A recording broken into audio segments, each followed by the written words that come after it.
श्रीगणेशाय नमः।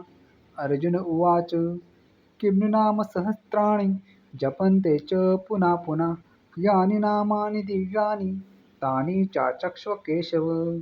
श्रीभगवानुवाच मत्स्यं कुर्मं वराहं च वामनं च जनार्दनं गोविन्दं पुण्डरीकाक्षं माधवं मधुसूदनं पद्मनाभं सहस्राक्षं वनमालिं हलायुधं गोवर्धनं ऋषिकेशं वैकुण्ठं पुरुषोत्तमं विश्वरूपं वासुदेवं रामं नारायणं हरिं दामोदरं श्रीधरं च वेदांगं गरुडध्वजम् अनन्तं कृष्णगोपालं जपतो नास्ति पातकं गवां कोटिप्रदानस्य अश्वमेधशतस्य च कन्यादानसहस्राणां फलं प्राप्नोति मानवः अमायां पौर्णिमास्य मेकादश्यां तथैव च सन्ध्याकाले स्मरन् नित्यं प्रातःकाले तथैव च मध्याह्ने च जपन् नित्यं सर्वपापैः प्रमुच्यते इति श्रीकृष्णार्जुनसंवादे विष्णोरष्टाविंशतिनामस्तोत्रं सम्पूर्णम्।